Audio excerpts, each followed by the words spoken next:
The roots of the Armenia-Azerbaijan conflict date back to the early 20th century when both countries were part of the Russian Empire. Their histories, religions, and cultural identities were different, but it was the territorial disputes that ignited tensions, particularly over the region of Nagorno-Karabakh. Nagorno-Karabakh, a landlocked region within Azerbaijan, has been the focal point of the Armenia-Azerbaijan conflict. The majority of the population in Nagorno-Karabakh is ethnically Armenian, yet it's internationally recognized as part of Azerbaijan. During the Soviet era, the Kremlin's policies did little to resolve the territorial dispute. In fact, the Soviet Union's divide-and-rule strategy arguably exacerbated the situation by placing Nagorno-Karabakh within the Azerbaijan Soviet Socialist Republic, despite its majority Armenian population. With the collapse of the Soviet Union, Nagorno-Karabakh declared independence in 1991, leading to a full-scale war between Armenia and Azerbaijan. The war ended in a ceasefire in 1994, but no permanent peace agreement was reached, and the region remained a contentious issue. Following the war, the situation remained volatile with sporadic clashes and skirmishes along the borders. Efforts by international mediators to find a peaceful solution have often been stalled, leaving the region in a state of frozen conflict. Economic considerations have also fueled tensions. Both Armenia and Azerbaijan are located in a strategically vital region, with key oil and gas pipelines passing through. Control over certain territories can therefore have significant economic implications. Nationalism and political rhetoric have further inflamed the situation.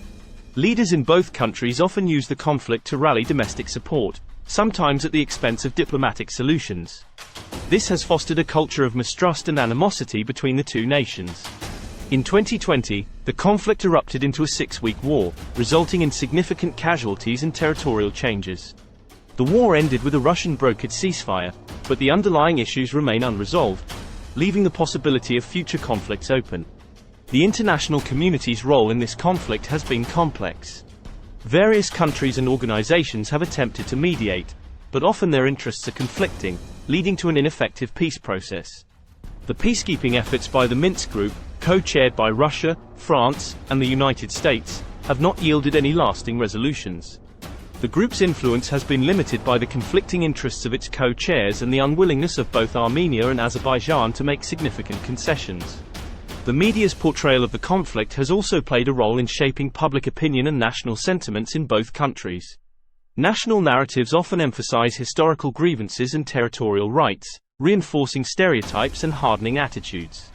At the human level, the ongoing tension and sporadic violence have caused immense suffering. Families have been torn apart, communities destroyed, and generations have grown up in an atmosphere of fear and hatred. Moreover, the arms race between the two countries diverts resources from vital sectors such as education, healthcare, and social development. This has long-term implications for the well-being of the populations in both Armenia and Azerbaijan. On the cultural front, the tension has led to a loss of shared heritage and understanding between the two peoples.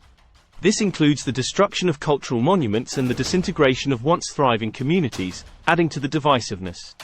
In conclusion, the tension between Armenia and Azerbaijan is multifaceted, encompassing historical grievances, territorial disputes, economic considerations, political posturing, international dynamics, and human suffering. Without sincere dialogue, willingness to compromise, and a comprehensive peace process, the prospect of lasting peace remains elusive. The situation between Armenia and Azerbaijan serves as a cautionary tale for the global community, highlighting the importance of addressing root causes of conflict, promoting empathy and understanding, and actively pursuing diplomatic resolutions. It is a complex issue that demands a nuanced and concerted approach from all stakeholders involved.